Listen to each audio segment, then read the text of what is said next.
Hey, what's going on, guys? Welcome back with Tech with Obed here, and I have an article out of Light Reading from Mike Dano. So shout out to him for writing this article.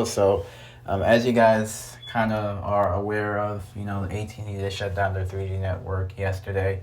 I'm hearing they're doing that in phases, so it's going along pretty well, and AT&T did end up inking this temporary fix by inking this deal with T-Mobile in terms of the 3G.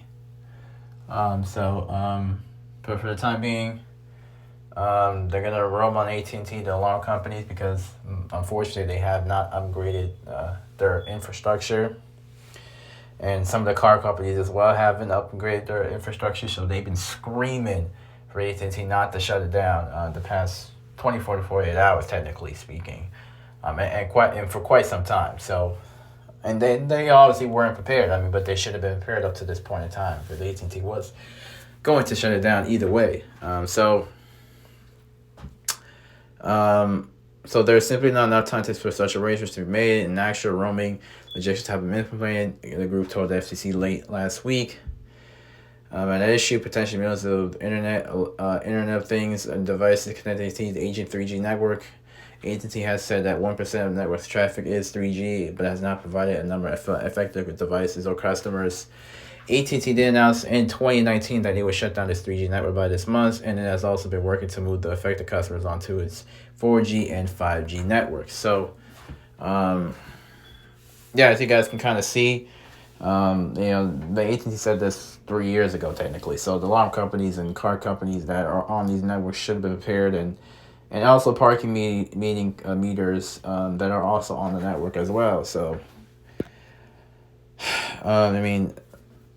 Obviously, it's a bad situation for the companies. Maybe T-Mobile can try to scoop up some of these companies and try to tell them, like, hey, we'll help you pay some of, the cost of, swapping out the equipment. And if you bring in business here, we'll help you going forward. So maybe it's an opportunity for T-Mobile to kind of scoop up some of these, businesses, so to speak, onto their side. Because now, AT&T has kind of like left them in the dust up to this point. So, it's a good opportunity for AT&T to kind of, not AT&T, T-Mobile to kind of, scoop up some of these companies. But AT&T did not have any comments or anything further to say. They did, the Light Reading, Mike Daniel did try to reach out to AT&T's representatives, but they have not said anything back. But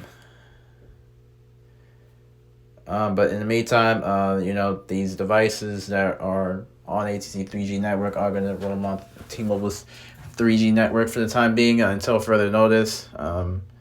That is what is according to this deal structured between AT&T and T-Mobile. The SEC was notified, so in this case, this is pretty much, what it's come down to, guys. I'll leave this article in the description so you guys can kind of check it out, read it for yourselves, and let me know what you guys think about it. But, obviously, I read this for myself. Very interesting reading. Not too surprised. This did happen under 2G.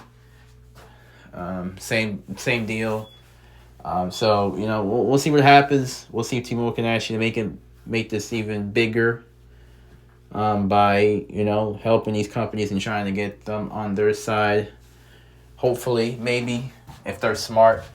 But it's a wait and see game. So, like I said, guys, I'm gonna leave this in the description down below. You guys can check it out. Let me know what you guys think about this. Other than that, I'm up out of here. I know this is a late video, but and also follow me on my social media as well. I started posting them on Twitter, so make sure you guys follow me there too. It's also in the description, so just follow me on Twitter at Tech with Obed, and I'm gonna see you guys in the next one.